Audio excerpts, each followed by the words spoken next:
പ്രധാനമന്ത്രി നരേന്ദ്രമോദി വന്ദേ ഭാരത് എക്സ്പ്രസിനുള്ളിൽ കയറിയതിനു ശേഷം ആദ്യം കണ്ട വിദ്യാർത്ഥിയാണ് രാഹുൽ. രാഹുൽ മാജിക് പ്ലാനറ്റിലെ വിദ്യാർത്ഥിയാണ്.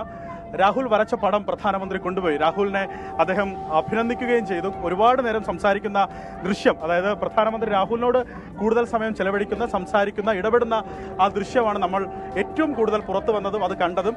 രാഹുൽ, ആ സന്തോഷം, രാഹുൽ അത് എങ്ങനെ തോന്നുന്നത്, ആ എക്സ്പീരിയൻസ് എങ്ങനെ?